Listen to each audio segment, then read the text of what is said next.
Viewer discretion is advised. This presentation contains detailed descriptions of a violent historical event, including forensic and medical evidence related to the assassination of President John F. Kennedy, which some viewers may find disturbing. One bullet, fired from a sixth-floor window, it strikes the President of the United States in the upper back. It travels downward, rips through his throat, and exits his neck. But it doesn't stop. It hangs in the air for a full second and a half, then makes a hard right turn. It slams into the back of the man sitting in front of him, the governor of Texas, shattering his fifth rib. It plows through his chest cavity, exits below his right nipple, and then smashes into his right wrist, fracturing the radius bone. And it's still not done. The bullet then leaves the governor's wrist and embeds itself in his left thigh.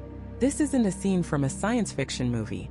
This is the official explanation for 7 different wounds in 2 different men, caused by a single 3-centimeter piece of copper and lead. This is the single bullet theory.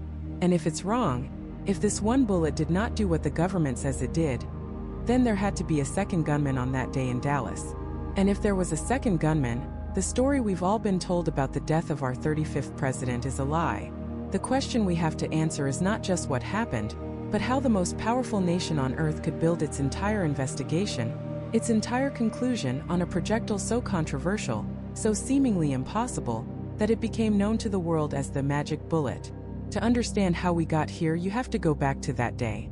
November 22, 1963, Dallas, Texas. The air is electric. President John F. Kennedy and the First Lady Jacqueline Kennedy are on a political tour, a charm offensive through a state they barely won in the 1960 election. The crowds are enormous, ecstatic. The sun is shining after a morning of rain. It feels like a moment of pure, unadulterated American optimism. The President and First Lady are in the back of a dark blue, open-top Lincoln Continental limousine. They are waving, smiling. Seated directly in front of them on a jump seat are Texas Governor John Connally and his wife, Nellie. The seating arrangement is absolutely critical. Remember it. The President is sitting directly behind the driver. Governor Connally is not sitting directly in front of him. Because of the car's interior design, his jump seat is positioned slightly to the left, more towards the center of the car, and it's also lower than the President's seat. They are not in a straight line. This single simple fact of automotive design will become one of the most fiercely debated details in American history. The motorcade makes its slow, final turn onto Elm Street, heading towards a triple underpass. The crowds are thickest here, in a small grassy park area known as Dealey Plaza. On the right stands the Texas School Book Depository, a 7-story brick building.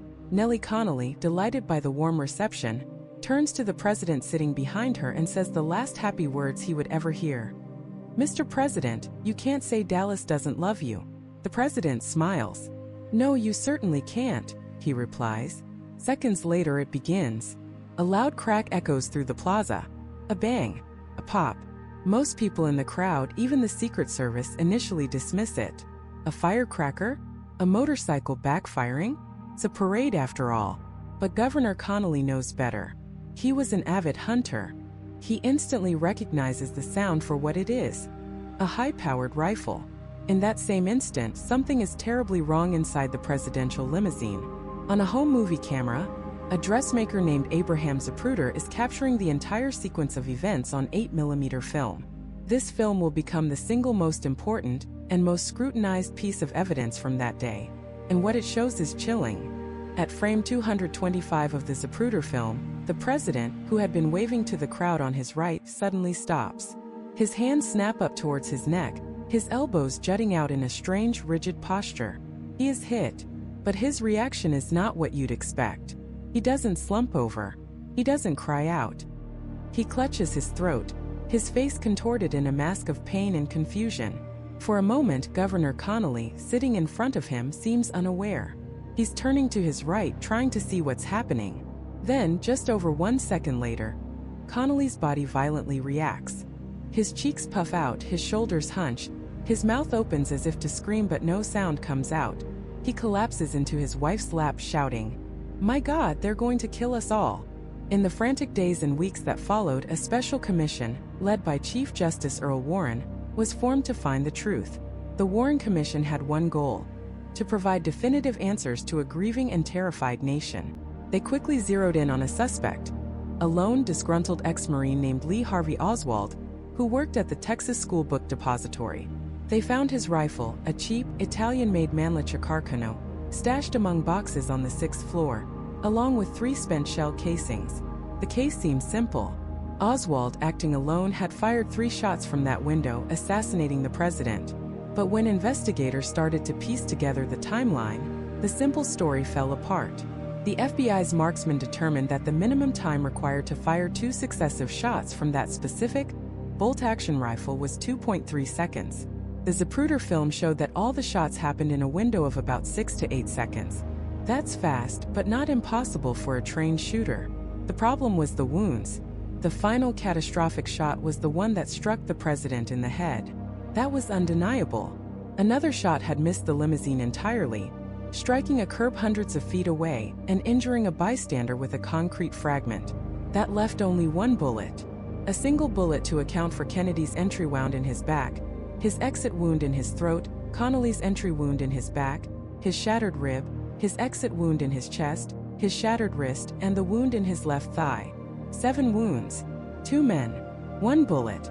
The math didn't work. The timeline was too tight. If Kennedy and Connally were hit by separate bullets as it appeared, then Oswald would have had to fire his rifle in less than 2.3 seconds, a physical impossibility. The entire lone gunman theory was on the verge of collapse. If Oswald couldn't have fired that fast, it meant only one thing.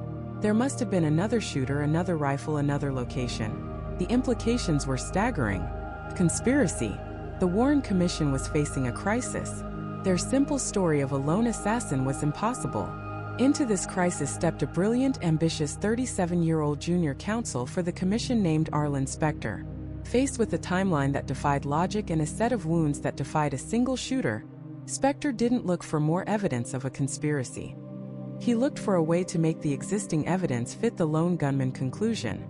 He proposed a radical, audacious new idea. What if the 2 men weren't hit by separate bullets?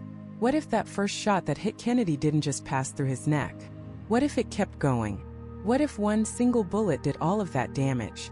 It was a theory born not of discovery, but of necessity. It was the only way to make the official story work. To save the lone gunman narrative from the brink of impossibility, Arlen Specter created a theory so precise, so elaborate, and so controversial, it would haunt the Kennedy assassination for the rest of time. He was about to introduce the world to Commission Exhibit 399, the magic bullet.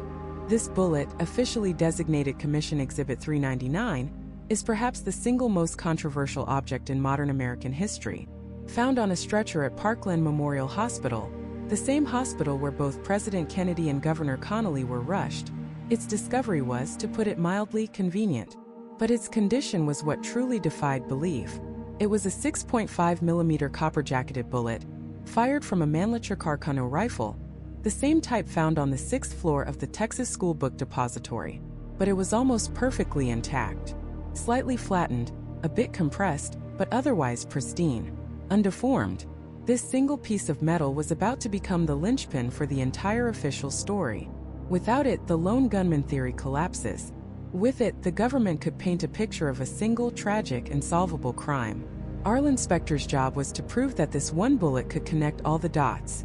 To understand why this theory was so desperately needed, you have to understand the central problem the Warren Commission faced. Problem of time. The entire assassination, from the first shot to the last, was captured on 26.6 seconds of silent, 8mm color film. A home movie shot by a dressmaker named Abraham Zapruder. This film became the single most important piece of evidence, a horrifying frame-by-frame clock of the tragedy. And when the FBI analyzed it, they discovered a fatal flaw in their own narrative. The Zapruder film runs at 18.3 frames per second. By studying the footage, investigators could pinpoint the exact moment the president and the governor were hit. President Kennedy is first seen reacting to a wound at frame 225. He clutches his throat, his elbows rising in a strange, rigid posture. Governor Connally, sitting directly in front of him, shows no reaction at this point. He's still holding his Stetson hat, seemingly unaware that a bullet has just passed through the man behind him. Then, at frame 238, a mere 13 frames later, Connolly's body suddenly stiffens. His cheeks puff out, his shoulders lurch, and his mouth opens as if to scream. He's clearly been hit. Now let's do the math. From Kennedy's reaction to Connolly's reaction, only 13 frames have passed. At 18.3 frames per second, that's a time gap of less than 3/4 of a second. An impossibly short amount of time. Why? Because of the weapon. The rifle found in the book depository was an Italian-made, bolt-action military surplus rifle, the Mannlicher Carcano. For anyone unfamiliar, a bolt-action rifle is not a semi-automatic. It does not fire as fast as you can pull the trigger. After every single shot, the shooter must manually perform 3 distinct actions.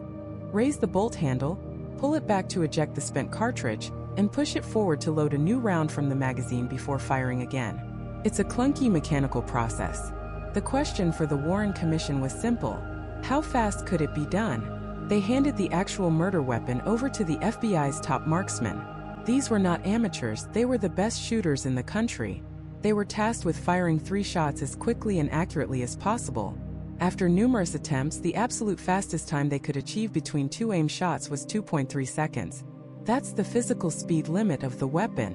2.3 seconds. Nearly 10 times longer than the 3/4 of a second that separated Kennedy's and Connolly's reactions on the Zapruder film. Suddenly, the commission was staring at a logical abyss. The evidence was screaming that there were 2 separate shots, one hitting Kennedy and one hitting Connally, fired just a fraction of a second apart. But their own experts proved that Lee Harvey Oswald's rifle couldn't possibly fire that fast. The timeline didn't work. The math didn't add up. This single, glaring contradiction was enough to sink the entire lone gunman narrative. If 2 shots struck in that short a time, it meant one of 2 things. Either there was a second gunman, or the laws of physics had been suspended over Dealey Plaza. A second gunman meant a conspiracy, and a conspiracy in 1964, at the height of the Cold War, was a scenario so terrifying, so destabilizing, that the government would do almost anything to avoid it. So Arlen Specter was forced to find a third option, an option that preserved the lone gunman theory, even if it meant bending reality to its breaking point. He looked at the problem again. What if it wasn't 2 shots? What if it was 1? What if a single bullet was responsible for both men's injuries? It was a radical idea, a desperate gambit, but it was the only way to make the 2.3 second speed limit of the rifle fit the timeline of the Zapruder film. If 1 bullet hit both men, then the problem of an impossibly fast second shot simply disappears. And so, the single bullet theory was born, not from a mountain of direct evidence, but out of sheer logical necessity. Specter proposed a journey for this 1 bullet, Commission Exhibit 399, that is nothing short of extraordinary. According to his theory, this single 6.5mm bullet left Oswald's rifle and began a truly incredible path. First, it entered President Kennedy's upper back, near the base of his neck.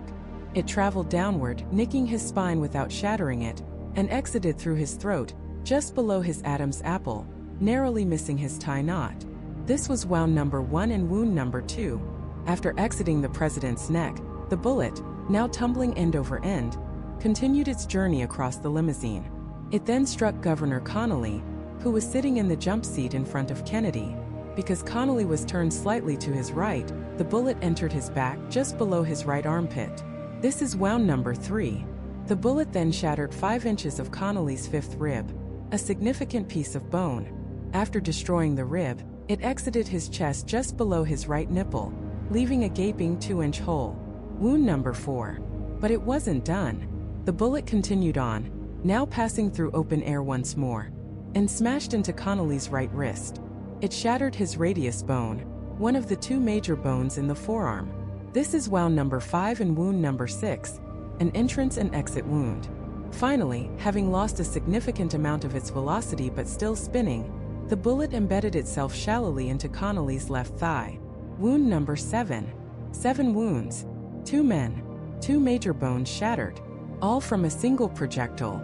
A bullet that, after inflicting all this carnage, supposedly fell out of Connally's thigh wound and was later discovered on a hospital stretcher, looking almost as clean as the day it was made. This was the theory. The only theory that allowed Lee Harvey Oswald to be the lone assassin. It was precise, it was elaborate, and to its critics it was utterly impossible. They didn't call it the single bullet theory. They gave it another name. the magic bullet. And the question that would echo for decades was simple. Could a bullet really do all that and come out looking like this? To its detractors, it was a piece of pure fiction, a physical impossibility cooked up to fit a predetermined conclusion.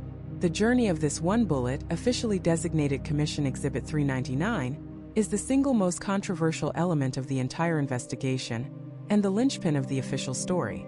If this bullet didn't do what the Warren Commission said it did, then the entire case for a lone gunman crumbles into dust. So let's trace its path. The path of the so-called magic bullet. According to the official report, at frame 224 of the Zapruder film, a single 6.5mm round, fired from the 6th-floor window of the Texas School Book Depository, begins its devastating journey. It enters President Kennedy's upper back, just to the right of his spine. It travels downward through his neck, nicking his vertebra without shattering it. It then exits the front of his throat, creating a small neat wound just below his Adam's apple. But it's not done. Not even close. After exiting the president, the bullet, still traveling at over 1,000 feet per second, continues into the back of Governor John Connally, who is seated directly in front of Kennedy. It smashes into Connally's right shoulder blade, shattering 5 inches of his 5th rib. The bullet then exits his chest, just below his right nipple, collapsing his right lung. And still it keeps going. The same bullet then passes clean through Governor Connally's right wrist. It shatters his radius bone, one of the 2 major bones in the forearm. Finally, its velocity spent, the bullet ends its journey by embedding itself shallowly in Connally's left thigh. 7 wounds. 2 men. 1 bullet. On paper it sounds absurd. When you imagine the 2 men sitting in the car, one directly behind the other, the bullet would have to perform aerial acrobatics. It would have to enter Kennedy's back, come out his throat, then suddenly swerve right to hit Connally in the back, then swerve left to exit his chest, then make another hard turn to hit his wrist, then another to land in his opposite thigh. Sounds less like ballistics and more like a pinball machine. This is why the name magic bullet stuck. It seemed to defy the laws of physics. And then there's the bullet itself. Commission Exhibit 399, found later on a stretcher at Parkland Hospital, believed to have fallen out of Governor Connally's thigh. After supposedly breaking 2 major bones and carving a path through 2 human beings, the bullet was discovered in near pristine condition. It was slightly flattened on one side, but it was fully intact. It had lost less than 2% of its total weight. Critics held it up as the ultimate proof of a conspiracy. A bullet that did that much damage should be a mangled, twisted piece of lead and copper, not something that looked like it could be fired again. So, how on earth did the Warren Commission explain it? How did they turn magic into physics? Their explanation rested on 2 crucial, often overlooked details. First, the seating arrangement. Kennedy and Connally were not sitting directly in front of each other, like 2 people in a movie theater. The presidential limousine, a 1961 Lincoln Continental, had a special jump seat for the governor. This seat was positioned several inches to the left of the president's seat, and it was also lower. Now, picture the scene from the sniper's nest. From that high rear angle, Governor Connally is not directly blocking the president. He is lower and to the left. The bullet that exits Kennedy's throat on a downward trajectory is now lined up almost perfectly with Connally's right shoulder. The seemingly impossible zigzag wasn't a zigzag at all. It was a relatively straight line, made to look crooked by our false assumption about where the 2 men were sitting in relation to each other. Once you correct for the actual seating positions, the straight line path becomes not just possible but plausible. The second detail was the bullet itself. This wasn't a typical hunting round designed to expand or fragment on impact. This was a 6.5mm Italian Carcano bullet, a full metal jacket military round. These bullets are specifically designed for stability and penetration. The core is solid lead, but it's encased in a tough copper alloy jacket. The whole point of a military bullet like this is to pass through a target while remaining as intact as possible. The Warren Commission's experts argue that the bullet's remarkable condition was actually evidence for the theory, not against it. It behaved exactly as it was designed to. It was long and stable like a spinning pencil. When it hit soft tissue, Kennedy's neck, Connally's chest, it zipped right through, causing damage but remaining stable. The only significant damage to the bullet, that slight flattening at its base, occurred when it struck hard bone, Connally's rib and wrist. Even then, its tough copper jacket held it together. The commission argued that if the bullet had been found mangled and fragmented, that would have been suspicious for this type of ammunition. So the commission had its answers. The trajectory wasn't a zigzag. It was a straight line distorted by the car's unique seating. The bullet wasn't magically pristine.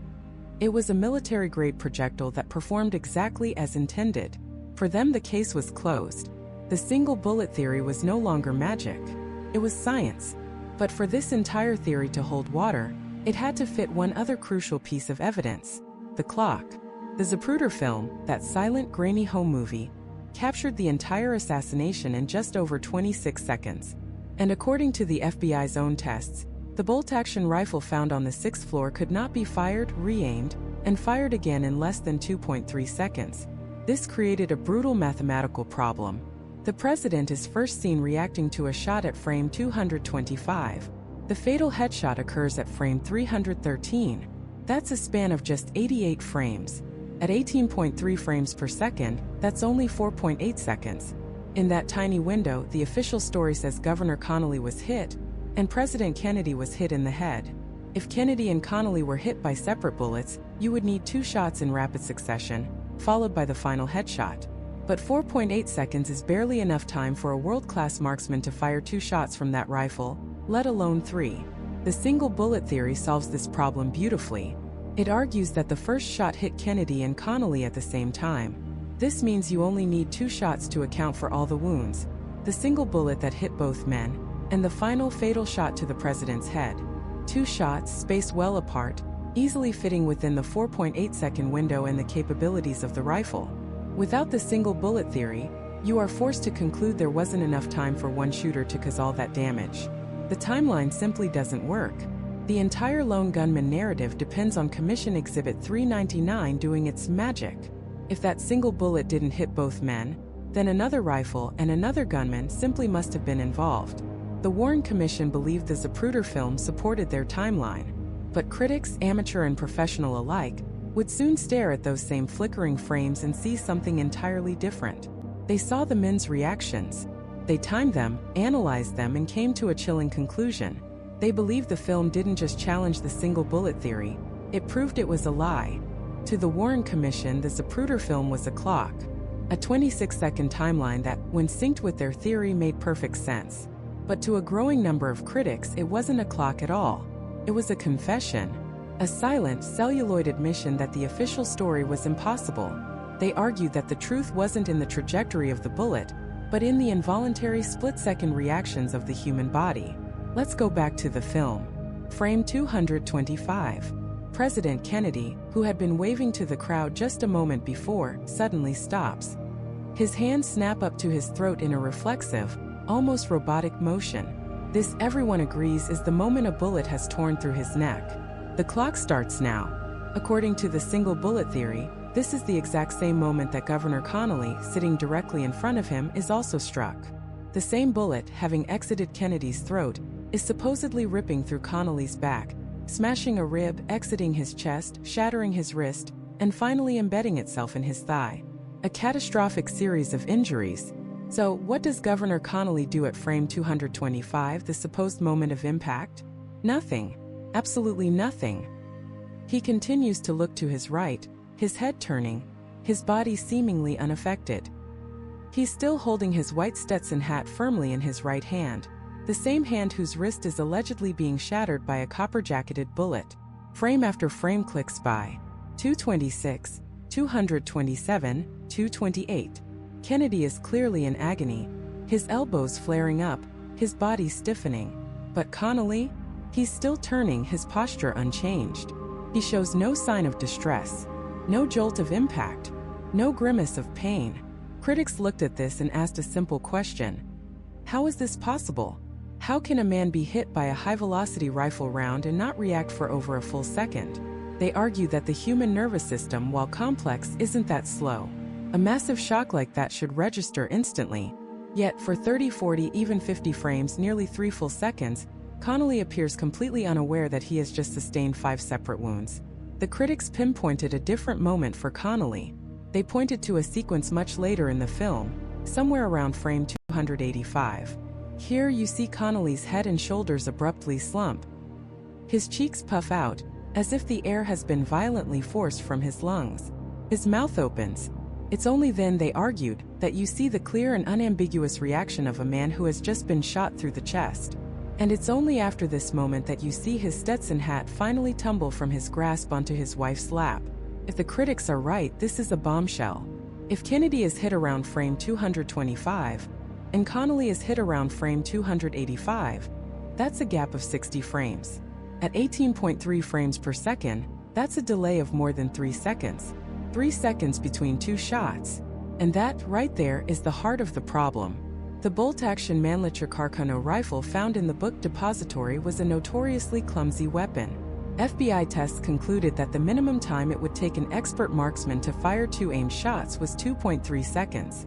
For a shooter of Oswald's supposed skill, it would likely be even longer. A 3-second gap between the shot that hit Kennedy and the shot that hit Connally was simply too fast. It couldn't be done by one man from that window. It meant there had to be 2 shots. And if there were 2 shots from the rear in that time frame, there had to be a second gunman. This wasn't just speculation. It was backed up by the most powerful witness imaginable, the victim himself. Governor John Connally went to his grave insisting, without a shadow of a doubt, that he was hit by a second bullet. He was a hunter, a man familiar with the sound of a rifle. He testified that he heard the first shot, a clear, sharp crack, and had just enough time to start turning to his left to see the president, thinking, "My God, they are going to kill us all," when he felt the impact. He described it not as a sting, but as a massive, violent blow, like someone had slammed him in the back with a sledgehammer. He was adamant. He heard a shot, had time to react and turn, and then was hit. His wife, Nellie, sitting right beside him, agreed completely. She saw Kennedy react to the first shot, then saw her husband get hit moments later. Their testimony painted a picture that directly contradicted the Warren Commission. The commission said, "Shot 1 hits Kennedy and Connally simultaneously. Connally, for some reason, has a delayed reaction." The governor and his wife said, "Shot 1 hits Kennedy. There is a pause. Then shot 2 hits Connally." The commission needed to explain this discrepancy. They argued that Connally's reaction wasn't delayed, it was just obscured. They claimed he was struck at frame 225, but because he was in the middle of turning, his body didn't register the impact in a way the camera could see. They suggested that a man in shock, pumped with adrenaline, might not realize he's been shot for a second or 2. But critics scoffed at this. A delayed reaction to a paper cut, perhaps. But to a rifle bullet shattering bone and tearing through your torso? Unlikely. They pointed to another detail in the film. A moment known as the lapel flip. Around frame 224, just as Kennedy's hands fly to his throat, the right side of Governor Connally's suit jacket appears to pop or flip outward. Supporters of the single bullet theory seized on this. "See," they said. "That's it. That's the bullet exiting his chest, and the force is making his jacket move." Seemed like a plausible explanation, but the critics had an answer for that too. They argued the flip could have been caused by a gust of wind, or by the violent forward motion of the car. More importantly, they said, if that was the bullet exiting, why is Connally still holding his hat? Why is he still calmly turning his head? The lapel flip, they claimed, was a meaningless anomaly, a desperate attempt to find evidence where none existed. So the battle lines were drawn, fought over fractions of a second, over a man's grip on a hat and the puff of his cheeks. On one side, a theory that required a bullet to perform an acrobatic feat, and a victim to have an impossibly delayed reaction. On the other side, a belief that the film showed a clear, undeniable sequence, one shot then another. A sequence that demanded a second rifle. The Zapruder film, the government's star witness, was now testifying for the prosecution. The film showed it. The governor swore to it. 2 separate shots. A timeline that was simply impossible for one man with 1 rifle. The Warren Commission was facing a full-blown mutiny against its own theory. And to save it, they would have to turn to the one piece of evidence that was even more controversial than the film itself, the bullet. It's officially designated as Commission Exhibit 399, but to the world it would become known by a different name: the magic bullet. It wasn't found in the limousine, covered in blood and tissue. It wasn't recovered from the president's body, or from the governor's. It was found on a stretcher at Parkland Memorial Hospital. Not the president's stretcher. Not Governor Connally's stretcher. It was found on a stretcher that had been used by another patient entirely, a young boy with a minor injury. A hospital engineer named Daryl Tomlinson noticed it had fallen off when he bumped the stretcher against a wall. He picked it up, a single copper-jacketed 6.5mm rifle bullet, and handed it to a superior who gave it to the Secret Service. This incredible, world-changing piece of evidence wasn't discovered through a meticulous crime scene investigation. It was found by accident, and its condition was, to put it mildly, baffling. For a projectile that had allegedly just passed through two human beings, it was in remarkably good shape. It was slightly flattened on one side, but otherwise it was whole, intact. Critics would later describe it as pristine. This was the bullet the Warren Commission would claim inflicted 7 separate wounds on 2 different men, shattered 2 dense bones, and still emerged looking like it had barely been fired at all. To save their collapsing timeline, the Commission's lead attorney, Arlen Specter, had to prove that this single bullet could account for all of Kennedy and Connally's non-fatal injuries. The theory he constructed was one of the most audacious and controversial claims in the history of American jurisprudence. According to the single bullet theory, this is the journey of Commission Exhibit 399. After being fired from the 6th floor window of the Texas School Book Depository, the bullet enters President Kennedy's upper back, near the base of his neck. It travels on a downward trajectory through his soft tissue, miraculously missing his spine. It then passes through his throat and exits just below his Adam's apple, creating the small, neat wound that doctors at Parkland would initially mistake for an entrance wound. But its work is far from over. After exiting Kennedy's throat, the bullet continues across the open air of the limousine for approximately 18 inches. It then strikes Governor John Connally, who is sitting directly in front of the president. The bullet enters Connally's back, just below his right armpit, where it immediately smashes into his 5th rib, shattering a 10-centimeter section of the bone into pieces. After obliterating a section of rib, the bullet exits Connally's chest, just below his right nipple, leaving a gaping 5-centimeter wound, what doctors call a sucking chest wound, as air is pulled directly into the chest cavity. Still traveling at an incredible velocity, the bullet continues its path. It now strikes Connally's right wrist, which is resting on his thigh. It hits the thickest, hardest part of the radius bone, one of the strongest bones in the human body, and shatters it. The bullet doesn't just break the bone. It pulverizes it, sending multiple fragments of bone and metal into his wrist. Finally, having passed completely through his wrist, the bullet, now losing momentum, embeds itself shallowly in his left thigh. From there, the commission concluded, the bullet must have simply fallen out, either in the limousine or later at the hospital, ending up on that stretcher, waiting to be found. 1 bullet, 7 wounds, 2 bodies, 2 shattered bones, and it emerges looking almost brand new. To many, the theory was not just improbable, it was a physical impossibility. And the first people to challenge it weren't conspiracy theorists. They were the doctors who treated the president, and the man who was actually hit by the bullet, Governor John Connally. At Parkland Hospital, the trauma doctors working feverishly to save the president's life saw the wound in his throat. Dr. Malcolm Perry, who performed the tracheotomy, described it multiple times at a press conference that same day as a simple entrance wound. Dr. Charles Carrico, the first physician to see the president, agreed. Dr. Robert McClelland, who stood at the head of the operating table, was certain it was an entrance wound. If they were right, if the bullet entered from the front, it could not have been fired by Lee Harvey Oswald from the building behind the limousine. It would be definitive proof of a second gunman, firing from the front, perhaps from the infamous grassy knoll. The Warren Commission, however, systematically dismissed their initial observations. They argued the doctors were focused on saving a life, not performing a forensic analysis, and that the tracheotomy had obscured the wound's true nature.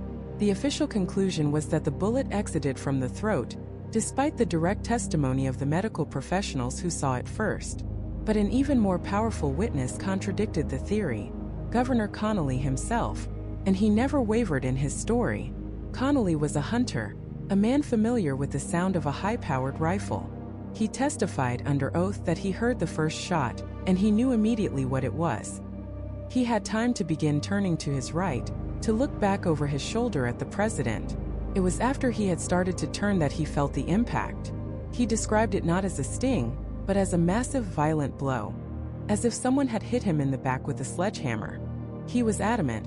He was hit by the second shot, not the first one that hit Kennedy. His wife, Nellie Connally, who was sitting right beside him, corroborated his account completely. She saw Kennedy react to the first shot, heard her husband cry out, and then saw him slump over, hit by a separate second bullet. If Connally is right, the single bullet theory is dead on arrival. The Zapruder film shows Kennedy is first hit no later than frame 224. Connally doesn't show any reaction until well after frame 230. That's a significant delay. If they were hit by separate bullets, and Oswald's rifle could only be fired every 2.3 seconds, then the timeline for a lone gunman becomes impossible. There simply wasn't enough time for Oswald to fire, re-aim, and fire again to cause both injuries separately before the final fatal headshot. The commission had to discredit the governor's own memory of being shot. They argued that the bullet was traveling so fast that Connally experienced a delayed reaction. They were essentially telling the man who was shot that he didn't know when he was shot. But the most damning evidence against the magic bullet came not from memory or observation, but from simple arithmetic. A pristine, unfired 6.5mm Mannlicher Carcano bullet weighs, on average, 161 grains. Commission Exhibit 399, the magic bullet, was weighed by the FBI. Its final weight was 158.6 grains. That means, after its incredible journey, it had lost only 2.4 grains of its total mass, less than 2%. Here's the problem. During surgery on Governor Connally's wrist, surgeons removed multiple small fragments of metal. These fragments were also weighed by the FBI. The total weight of the fragments removed from Connally's wrist came to approximately 1.5 grains. That seems to fit, right? 2.4 grains missing, 1.5 grains found. But that's not all. X-rays revealed that there were still more fragments, dozens of them, left in his wrist, too small and numerous to be safely removed. There were also fragments left in his chest from the shattered rib, and another fragment left in his thigh. Forensic experts have estimated that the total weight of the metal left inside Governor Connally's body far exceeds the tiny amount missing from the magic bullet. The math doesn't add up. You can't have more bullet fragments in the victim than are missing from the bullet that supposedly caused the injuries. It defies the laws of physics. The Warren Commission was facing a crisis. Their star witness, the Zapruder film, created a timeline that was too short. Their key piece of physical evidence, the bullet, was contradicted by medical testimony, eyewitness accounts, and basic forensic science. The single bullet theory wasn't just a theory. It was an act of desperation. It was the only narrative that allowed a single gunman to be responsible for the assassination. Without it, the entire official story falls apart. Without it, there had to be a second shooter. The commission chose to believe the bullet, not the doctors who saw the wounds, not the man who felt the impact, and not the numbers that refused to add up. They built their entire case on a foundation that seemed, to a growing number of critics, to be made of sand. And as investigators dug deeper, they would find that the problems with the evidence weren't just confined to the bullet and the film. The rifle itself was about to tell its own equally troubling story. The rifle itself was about to tell its own equally troubling story. In the frantic minutes after the assassination, as police swarmed Dealey Plaza, attention quickly focused on the Texas School Book Depository. Witnesses had seen a man with a rifle in a sixth-floor window. Deputy Constable Seymour Weitzman and Deputy Sheriff Eugene Boone were among the first to reach the so-called sniper's nest. There, tucked away between stacks of book cartons, they found it. A bolt-action rifle fitted with a cheap, side-mounted telescopic sight. At first, Weitzman, who had some knowledge of firearms, identified it as a 7.65 Mauser. Another officer agreed. The Dallas police radioed out the discovery. The weapon was a German Mauser. This initial identification would become the first crack in the official story, because the rifle wasn't a Mauser at all. It was an Italian-made 6.5mm Mannlicher Carcano, Model 9138 carbine, a weapon of staggering mediocrity. This wasn't some high-precision sniper rifle. This was a World War II surplus weapon, an infantryman's tool, known for being clunky and unreliable. It had been purchased via mail order for $12.78. The idea that this cheap, mass-produced carbine, with its notoriously stiff bolt action, could be used to pull off one of the most incredible feats of marksmanship in history was, to many, instantly suspect. The Warren Commission, however, concluded that this was indeed the murder weapon, and that Lee Harvey Oswald, a man whose own Marine Corps records classified him as a rather poor shot, had fired 3 rounds in as little as 5.6 seconds, scoring 2 hits on a moving target over 250 feet away. To prove this was possible, the commission enlisted the best of the best. They brought in master marksmen from the FBI and the Army's Weapons Evaluation Branch. What happened next was a spectacular failure.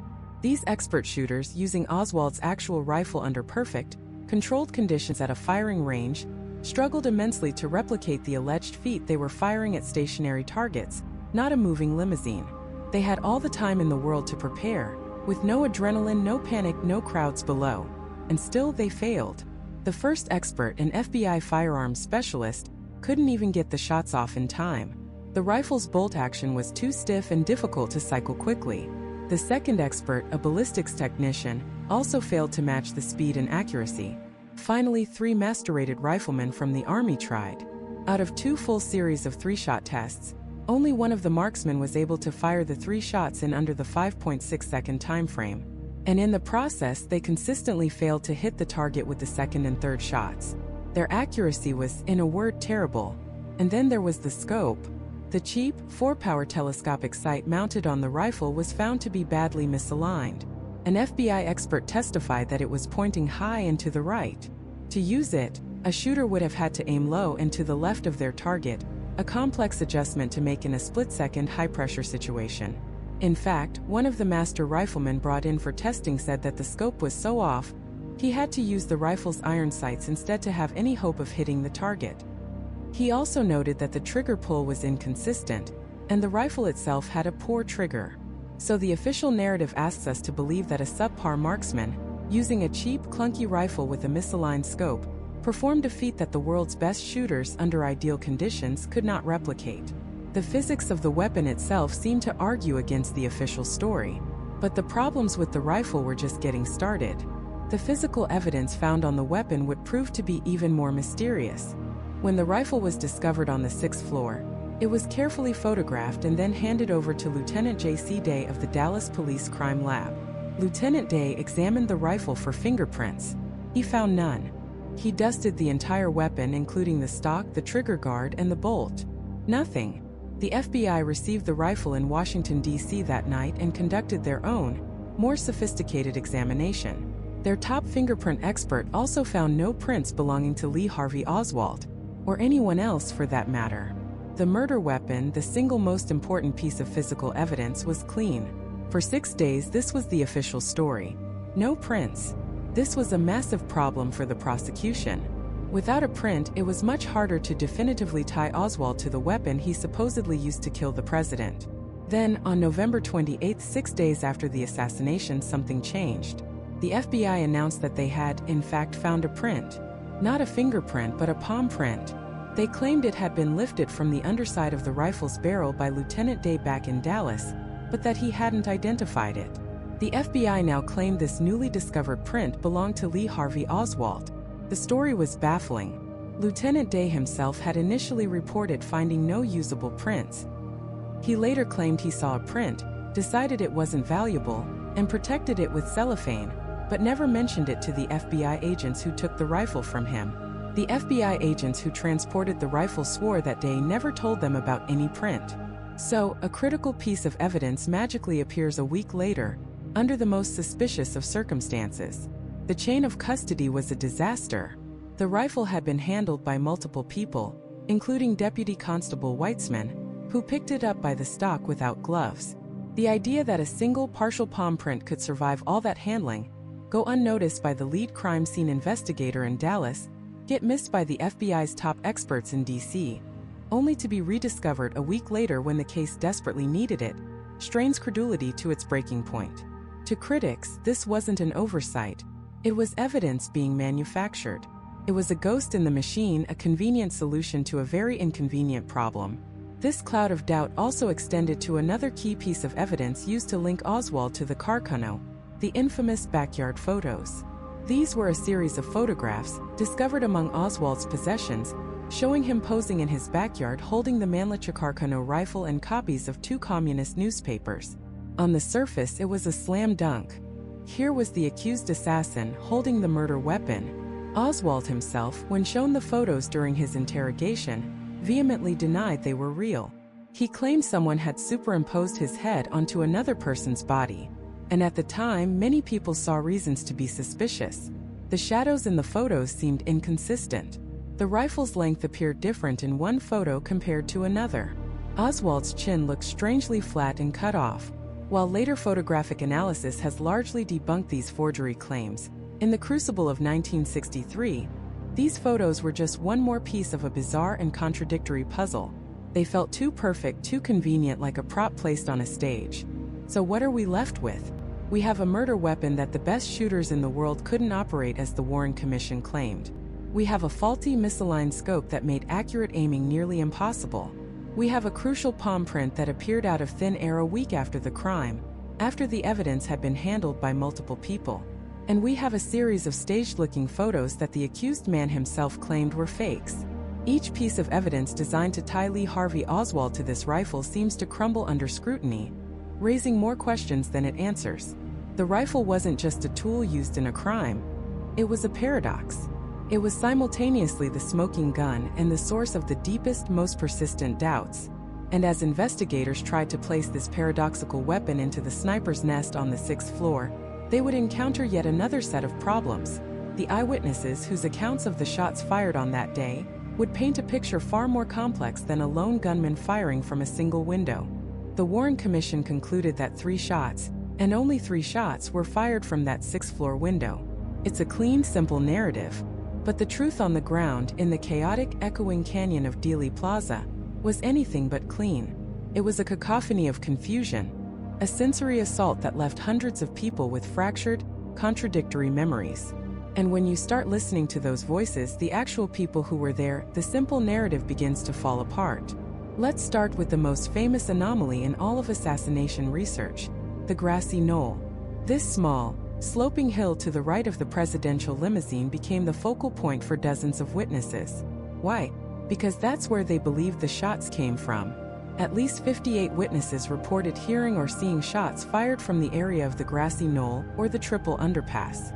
That's not a fringe opinion. That's a significant portion of the people present. Take Lee Bowers Jr., a railroad worker perched in a 14-foot tower with a perfect, unobstructed view of the back of the grassy knoll fence. He told the Warren Commission he saw 2 men behind the fence just before the shots. He described seeing a flash of light, or a puff of smoke in that area right around the time of the fatal headshot. Or consider Sam Holland, another railroad worker, who was standing on the overpass. He was certain the shots came from the trees right by the knoll. He even ran over there immediately after, claiming he saw smoke lingering in the air and found fresh footprints in the mud. Then there was Jean Hill, the woman in the red coat you can see in the Zapruder film, standing right across the street. She was one of the closest witnesses to the president. She testified unequivocally that she heard 4 to 6 shots, and that the final fatal shot came from the grassy knoll. She saw the president's head explode, and she instinctively looked to the knoll. She even reported seeing a man running from the area. The commission largely dismissed her testimony, painting her as a confused and unreliable witness. But she was there. She saw it. This isn't just about what people heard. It's about what they did. In the immediate aftermath, where did the police and the crowd run? They didn't all stare up at the Texas School Book Depository. A flood of people, including police officers, swarmed up the grassy knoll, convinced the assassin was there. Motorcycle officer Clyde Haygood abandoned his bike and sprinted up the hill. This was the raw, immediate instinct of the people on the scene, before any official narrative had been formed. Their ears and their guts told them the danger was on that hill. The acoustic evidence later seemed to back them up. A police motorcycle officer's radio had been stuck in the on position, recording the ambient sounds of the plaza. Years later, in the 1970s, the House Select Committee on Assassinations had this recording, known as the dictabelt evidence, analyzed by top acoustic experts. Their conclusion was stunning. There was a 95% probability that 4 shots were fired, with the 3rd shot originating from the grassy knoll. While the science behind this finding has been fiercely debated and even discredited by some for a time, it was official congressional belief that a conspiracy was probable. But the eyewitness problem wasn't just outside the building. It was inside too. The official story requires Lee Harvey Oswald to fire 3 shots in a matter of seconds, stash his rifle, race across the 6th floor, and hurry down 4 flights of stairs to the 2nd floor lunchroom, all in about 90 seconds. But just after the shooting, a Dallas police officer named Marion Baker, along with building superintendent Roy Truly, burst into the building and encountered Oswald in that very lunchroom. Think about this moment. The president has just been shot outside. A police officer confronts a man who, according to the official story, has just committed the crime of the century. Was Oswald sweating, out of breath, frantic? No. Officer Baker said Oswald was calm, collected, seemingly unbothered. He wasn't panting from his 4-story sprint. Truly identified him as an employee, and Baker let him go. This single encounter is a massive problem for the official timeline. How could the assassin appear so utterly normal just seconds after the act? And what about Oswald's co-workers? Several of them were on the 5th floor, directly beneath the so-called sniper's nest. They heard the shots and they heard something else. The distinct sound of 3 rifle cartridges hitting the floor above them. This seems to confirm the location, right? 3 shots, 3 casings heard, 3 casings found. It fits perfectly. But here's the paradox. While their ears told them the shots were upstairs, the eyes of the people outside were looking at the grassy knoll. How can both be true? The men on the 5th floor also testified that they immediately ran to the windows to see what happened. They looked down on the chaos below. But none of them reported hearing anyone running across the floor above them, the frantic footsteps of an assassin making his escape. The 6th floor, according to them, was silent. This ocean of conflicting testimony presented the Warren Commission with a choice. They could either embrace the complexity and admit that the evidence pointed in multiple directions, suggesting more than one shooter, or they could choose a path. They could filter the evidence. They chose to filter. The testimony of witnesses who saw or heard shots from the depository was elevated. The testimony of those who pointed to the grassy knoll was minimized, explained away as echoes, or dismissed as the product of panic and confusion. And then there's the mystery of the 3 tramps. In the minutes after the assassination, police scouring the area arrested 3 men found in a railroad boxcar behind the grassy knoll. They were photographed being escorted by police, their images becoming iconic symbols of the case's enduring mysteries. For years, their identities were unknown, fueling speculation that they were intelligence operatives or even the real assassins. They were questioned and released without any record of their arrest or interrogation. It wasn't until decades later that researchers identified them as 3 homeless men who just happened to be in the wrong place at the wrong time. But for many, the initial secrecy and the lack of records surrounding their release remains a deeply suspicious footnote, another loose thread in a story that was supposed to be neatly tied up. So we are left with a fundamental conflict. On one hand, you have the physical evidence found in the sniper's nest, the rifle, the shells. On the other, you have a chorus of human beings whose own senses told them a different story. The Warren Commission put its faith in the physical evidence. But for millions of Americans, the voices of the witnesses are impossible to ignore. They are the ghosts in the machine of the official story, a constant reminder that what we are told happened, and what people actually experienced may be 2 very different things. All of this, the sounds, the smoke, the running figures, the conflicting timelines, created a storm of doubt. But all of it was based on the fallibility of human memory and perception in a moment of extreme trauma. There was, however, one witness that was not human. One witness that was impartial, unblinking, and recorded the brutal truth with cold mechanical precision. A home movie camera, held by a dressmaker named Abraham Zapruder, and the 26 seconds of silent color film he captured would become the single most scrutinized and fought-over piece of evidence in modern history, because the horrifying physics it revealed on screen seemed to defy the story of a lone gunman firing from behind. To understand what happened next, you have to understand the impossible physics problem the Warren Commission was facing. They had a rifle, a shooter's nest, and a film. The Mannlicher Carcano rifle found on the 6th floor was a bolt-action weapon. An expert marksman firing it under ideal conditions could get off 1 shot every 2.3 seconds. That's the absolute minimum time needed to work the bolt, re-aim, and squeeze the trigger. The Zapruder film, running at a steady 18.3 frames per second, was a merciless, unblinking clock. And that clock was ticking on the lone gunman theory. The film showed President Kennedy first reacting to a wound at frame 225. He suddenly stops waving, his hands fly up to his throat, his elbows jutting out in a strange, almost robotic posture. He's been hit. But Governor John Connally, sitting directly in front of him, seems completely fine. He's still turning to his right, looking back over his shoulder. He doesn't show any sign of being wounded until around frame 234, nearly a full second later. He stiffens, his cheeks puff out, and his mouth opens in a silent scream of agony. Here was the problem. The time between Kennedy's reaction and Connally's reaction was less than 2.3 seconds. It was too fast. It was physically impossible for a single shooter, Lee Harvey Oswald, to have fired two separate shots in that time. If Kennedy and Connally were hit by two different bullets, then there had to be a second gunman. The entire official narrative would crumble before it was even built. The lone assassin theory was dead on arrival, unless they weren't hit by two separate bullets. This is where a young, fiercely intelligent lawyer on the commission's staff named Arlen Specter stepped in. He looked at the same intractable problem and proposed a solution so audacious, so counterintuitive, and so utterly bizarre that it would become the most controversial and critical finding of the entire investigation. It would be praised by some as a work of deductive genius and condemned by others as a laughable fabrication. It would become known as the single bullet theory. What Specter proposed was that a single miraculous bullet, fired from Oswald's rifle, was responsible for almost all the non-fatal damage that day. This one bullet, he argued, acted like a pinball of human destruction, following a path so complex it defied belief. This bullet, officially designated as Commission Exhibit 399, began a journey that would forever be etched in the annals of American history.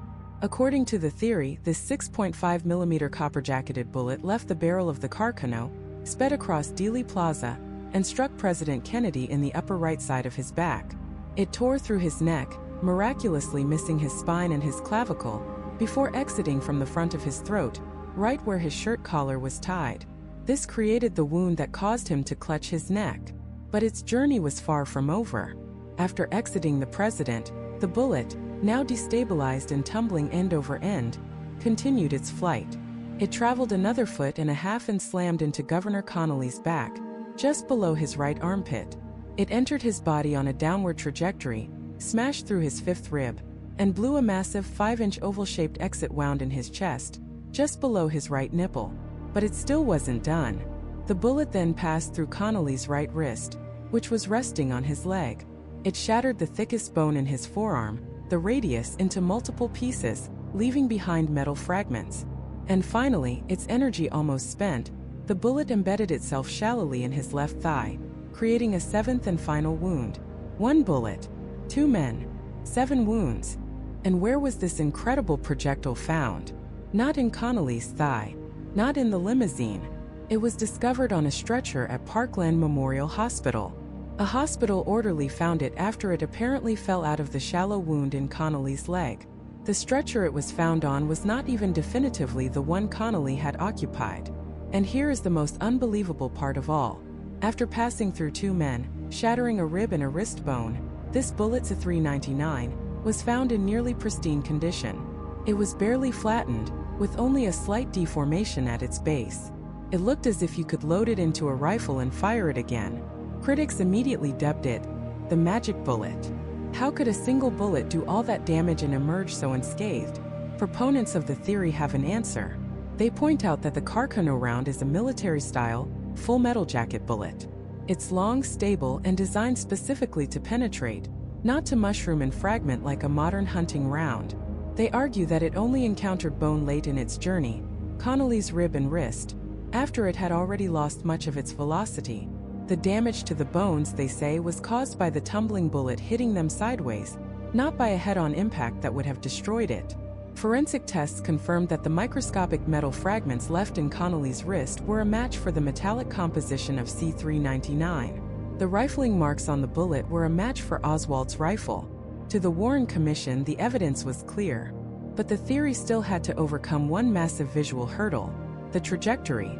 If you look at a diagram with Kennedy sitting directly behind Connally, the bullet would have to perform impossible zigzags in midair to connect the entry and exit wounds. It simply doesn't work. And for years, this was the image that fueled the conspiracy theories. But that image is wrong. The key to the entire theory, The one detail that makes the impossible suddenly plausible is the seating arrangement inside the limousine. Governor Connally was not sitting directly in front of President Kennedy. He was in a jump seat which was positioned several inches lower and, more importantly, several inches inboard, closer to the center of the car than the president's seat. When you factor in this offset seating, and then you add the steep 6-degree downward angle of the shot from the 6th-floor window of the book depository, the path of the bullet changes dramatically. The crazy, zigzagging line suddenly straightens out. The entry point on Kennedy's back, the exit from his throat, the entry into Connally's back, the exit from his chest, and the wound on his wrist, they all line up. The trajectory, once you account for the actual positions of the men, becomes not only possible but eerily direct. Arlen Specter and the Warren Commission had solved their physics problem. They had found a way to explain all the wounds within the time frame dictated by the Zapruder film and the limitations of the bolt-action rifle. The single bullet theory was not just a wild guess. It was a geometric and ballistic necessity. It was the only explanation that allowed Lee Harvey Oswald to be the lone assassin. It became the foundational pillar of the entire official story. If the single bullet theory is true, the lone gunman theory can be true. But if the single bullet theory is false, the entire case collapses. Everything rests on C-399. And yet, one crucial piece of testimony stood in stark opposition to this perfectly aligned, mathematically sound theory. It came from the man who survived the magic bullet's journey, Governor John Connally himself. He was adamant until the day he died that he heard the first shot, turned to see the president, and was then hit by a second entirely separate shot. His crystal-clear memory, his own lived experience of the event, directly contradicted the physical evidence that was the only thing holding the lone gunman theory together. The official story had solved its timeline problem, but in doing so it had created a new one, a direct conflict with its star witness. And this is where the entire official narrative begins to fray at the seams, because the Zapruder film, the single most important piece of visual evidence from that day, tells a different story. It shows President Kennedy clearly reacting to a shot at frame 225, his hands moving to his throat, but Governor Connally, sitting directly in front of him, shows no reaction at all. He remains upright, holding his white Stetson hat, turning to his right. It's not until a full second and a half later, around frame 240, that Connally's body stiffens, his cheeks puff out, and he begins to collapse into his wife's lap. 1.5 seconds. In the world of high-velocity ballistics, that's an eternity. It's more than enough time for a skilled marksman to fire a second shot. The Warren Commission was now trapped. Their timeline, built around a single shooter firing 3 shots in under 6 seconds, couldn't accommodate 2 separate shots hitting Kennedy and Connally. It was impossible. So they had to make a choice. They could either abandon the lone gunman theory, or they could abandon what their own eyes were telling them in the Zapruder film. They chose to abandon the film. They concluded, against all visual evidence, that both men were struck by the exact same bullet at the exact same time, and that Governor Connally simply had a delayed reaction. A 1.5-second delayed reaction to having a high-powered rifle bullet tear through his torso, shatter a rib, and smash his wrist. This forced conclusion gave birth to the most controversial piece of evidence in American history, Commission Exhibit 399, the magic bullet. This single 6.5mm, copper-jacketed bullet is the linchpin of the entire official story. It is the object that the Warren Commission claims performed a series of unbelievable ballistic acrobatics to wound both men and emerge almost entirely unscathed. The journey this bullet supposedly took is so extraordinary it defies the laws of physics and common sense. Let's trace the path. According to the Commission, this one bullet left Oswald's rifle from the 6th floor of the Texas School Book Depository. It entered the base of President Kennedy's neck, traveled downward through his upper back, and exited his throat, somehow missing his spine. So far, a relatively straight line. But this is where the magic begins. After exiting Kennedy's throat, the bullet didn't continue on its downward trajectory and bury itself in the limousine. Instead, it allegedly hovered in midair for a moment, moved to its right, and entered Governor Connally's back, just below his right armpit. Already, the bullet has changed direction. Once inside Connally, its journey became even more violent. It traveled downwards through his chest, shattering 5 inches of his 5th rib into tiny fragments. It then exited his chest just below the right nipple. But it wasn't done. After leaving Connally's chest, The bullet, now supposedly tumbling end over end, struck his right wrist, which was resting on his thigh. It smashed clean through the thickest part of his radius bone, one of the hardest bones in the human body, shattering it. And still its work was not finished. It then exited his wrist and embedded itself shallowly in his left thigh. One bullet, 7 wounds in 2 different men, 2 major bones shattered. And after all that, after plowing through 15 layers of clothing, skin, muscle, and solid bone, where was this incredible projectile found? It wasn't found by surgeons digging through Governor Connally's thigh. It wasn't found by investigators combing through the limousine. It was found, almost miraculously, on a stretcher at Parkland Memorial Hospital. A hospital orderly discovered it after the governor had been moved. The official story is that it simply fell out of the shallow wound in Connally's thigh. This bullet, which had the force to obliterate a man's rib and wrist bone, somehow lacked the energy to penetrate more than an inch into his thigh and then simply fell out, waiting to be found. But the most unbelievable part of this story isn't the bullet's fantastic journey, or its convenient discovery. It's the bullet itself. Commission Exhibit 399 is almost pristine. It's a beautifully intact piece of ammunition. It is barely flattened, with only a slight deformation at its base. It has lost only 1.5% of its original weight. Think about that. This is a lead core bullet that supposedly shattered a rib and a wrist bone. Anyone familiar with ballistics will tell you that when a bullet like this hits bone, it deforms. It flattens, it mushrooms, it sheds fragments. It does not emerge looking like it could be loaded and fired again. The Commission's own experts were baffled.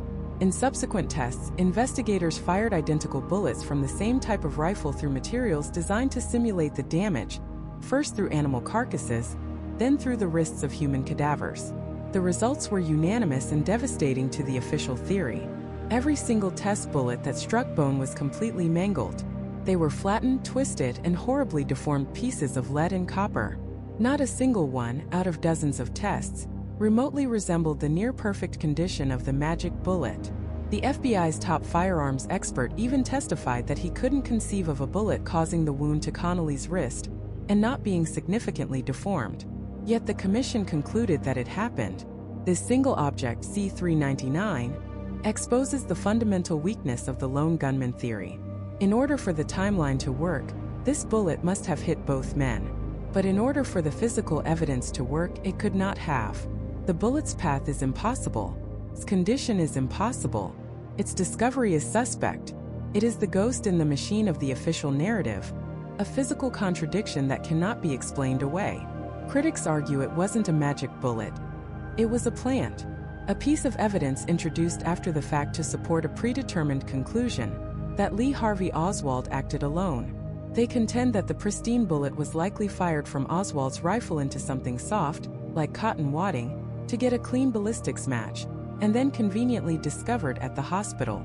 Because if the single bullet theory is false, if one bullet did not cause all those wounds, then the entire house of cards collapses. A second bullet hitting Connally means a second shooter. The Zapruder film shows a gap. The medical evidence shows a gap. The laws of physics show a gap. And standing in that gap is Commission Exhibit 399, a bullet that tells a story of miracles. The Warren Commission asked the American people to believe in a miracle.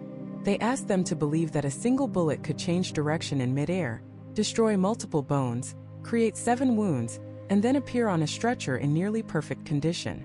They had to create this story because the alternative was simply unthinkable. The alternative would mean that the assassination was not the act of a lone, disturbed individual, but something far more organized and far more terrifying. The single bullet theory wasn't an explanation of the evidence. It was an attempt to contain it. But the evidence was screaming a different story.